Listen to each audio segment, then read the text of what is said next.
sponsor for today. Our sponsor? It's Topo Chico. Agua mineral. What is up, guys? Welcome back to another edition of Late to the Party. I'm your host this week, Izack. I'm joined by the Scots, Jose from the Comic Cave, my other Comic Cave bro, Jason Lego, and our leader from the Collection Connection, Nate the Great. This week we watched the film Coming to America from 1988, starring Eddie Murphy.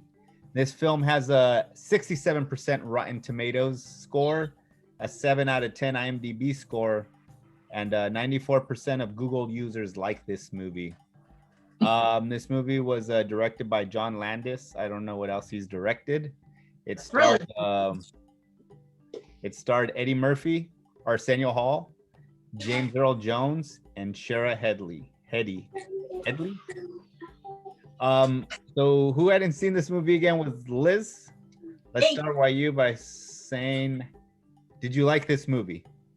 Yeah, I enjoyed it. It was a lot of fun. It wasn't what I was expecting. I wasn't expecting a romantic comedy coming from Eddie Murphy that early in his career. But I was expecting it to be a little bit more crass and have a little more crass humor and stuff like that in it. But I enjoyed it. It was a lot of fun. It's good times. Can't wait to see the sequel. Josh, was this your first time seeing it as well?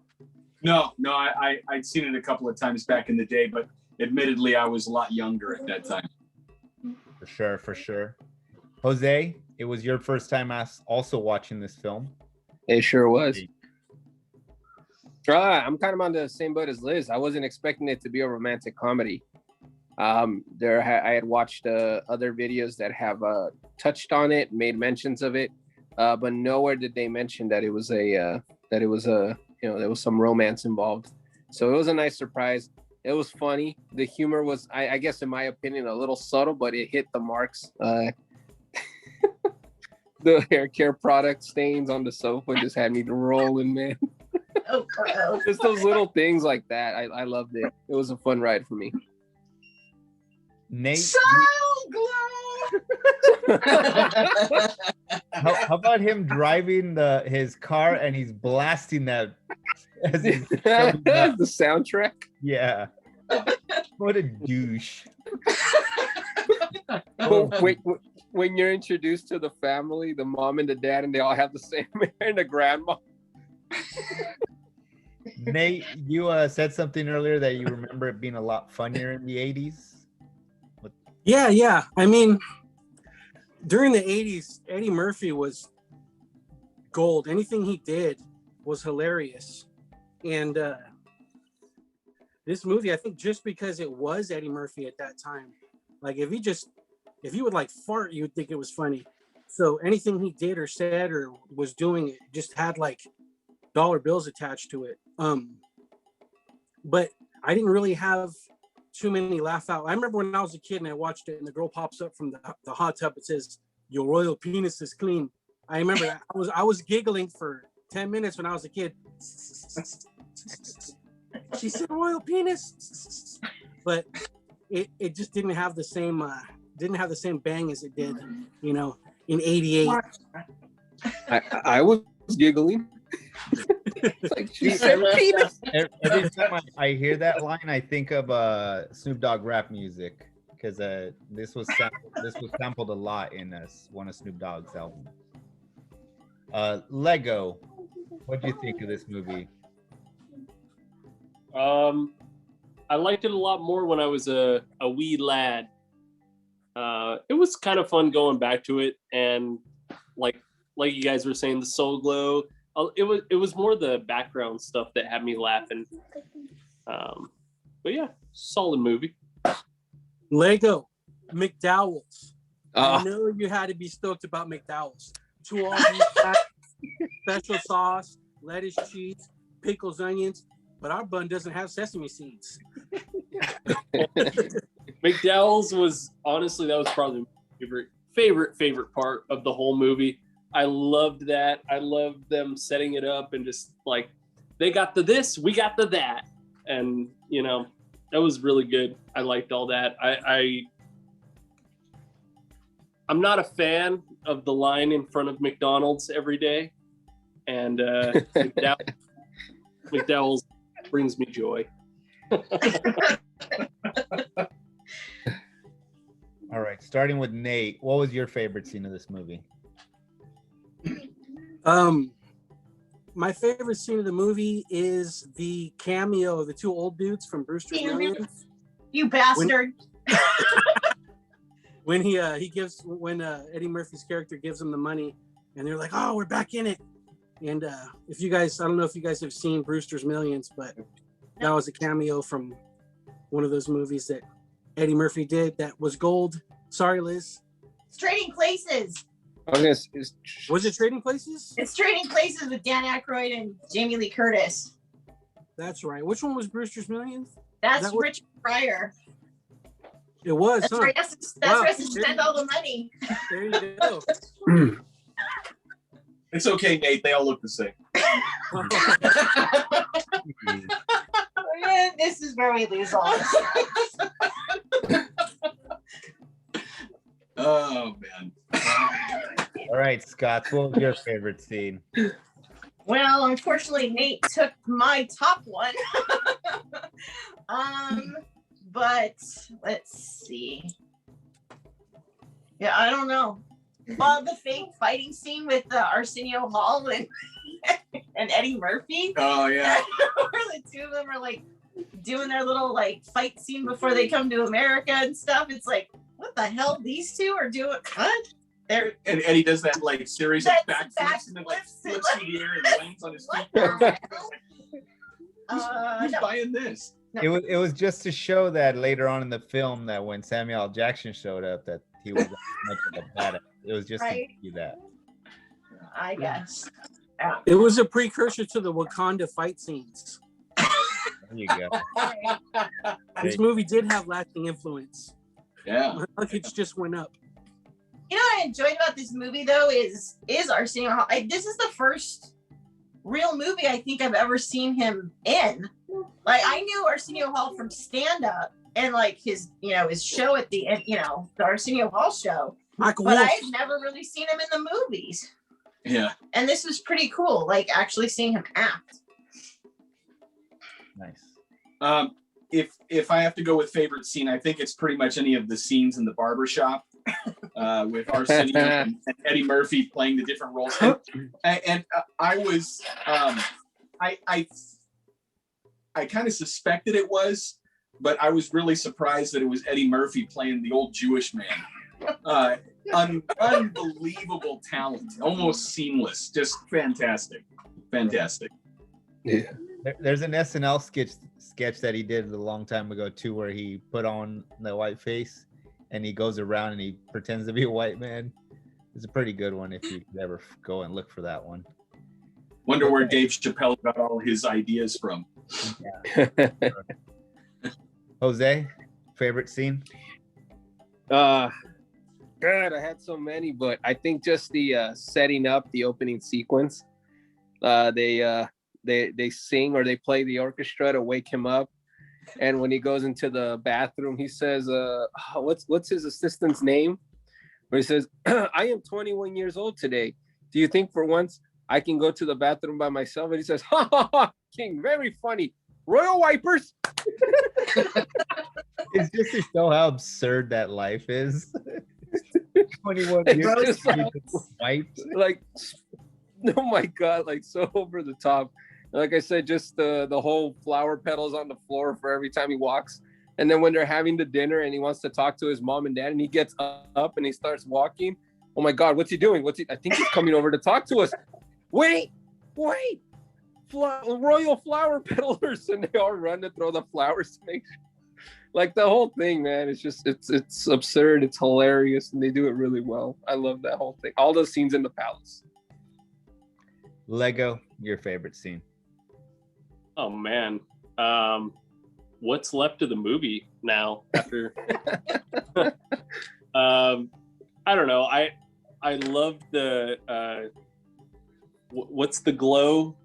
the hair glow. Whole glow. Whoa. Yes. Oh, so good. That commercial just had me smiling ear to ear. And then again, when it shows up and he rolls up to the McDowell's, just in it, I was like, yeah, awesome.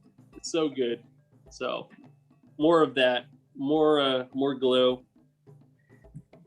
Being this as it is a romantic comedy, you would say, would this be like the film you would take a girl to see if you were dating back in the 80s? The Sure, I'd take a girl to go skate, no problem.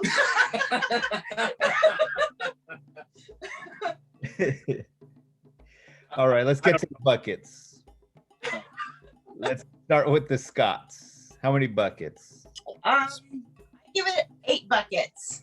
I had a lot of fun watching this one, and like I said, I'd go watch it again, and then I want to see the sequel because I want to know what they're gonna do with it, because I've seen like, clips from it, and it looks like they're revisiting everything over again. They go back to the barber shop, they go back to like the church and stuff like that, and McDowell's. So it'll be interesting to see where they go with it, since it's supposed to be however much, it's like real time, however many years have passed between when that movie happens and when this movie happens. So I liked it a lot. 8 buckets. Nice. Josh? I think I'm going to give this movie 7 buckets. I enjoyed it quite a bit. I would rate it a little bit lower, but I'm going to have to say that at the time when this movie came out, this movie probably is what revealed to me that I wasn't racist, because I found out that black chicks were hot. Hot.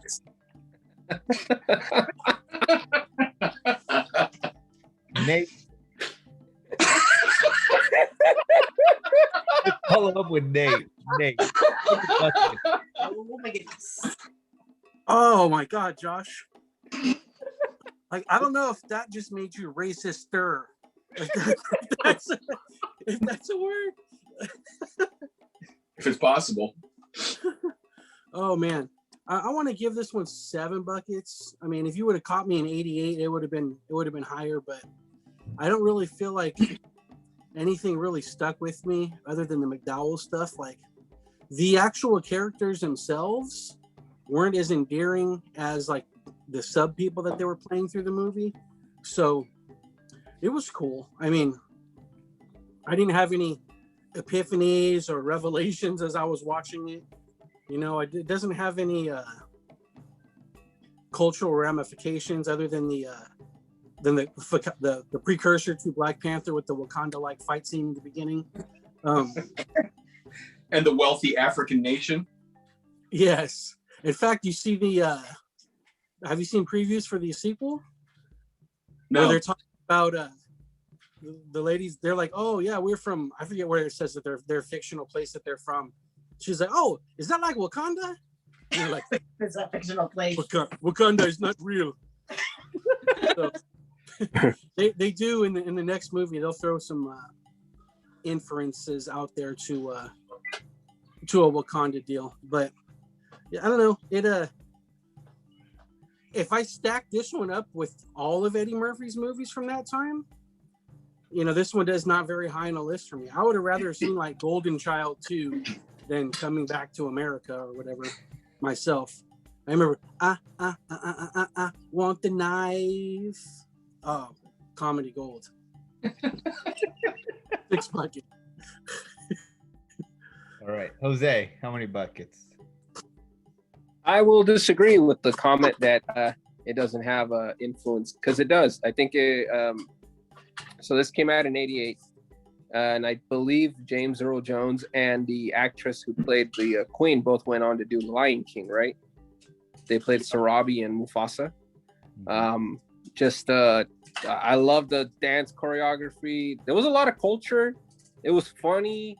The fact that they hid an Easter egg from another movie that you guys caught and liked. But it wasn't perfect. And also the director, John Landis, man, I know him because he did American Werewolf in London. And I love that movie. He did Michael so- Jackson's Thriller video too. Did he really? Okay, I did Yeah. not know that. See, that's huge range for me. So I gotta respect that.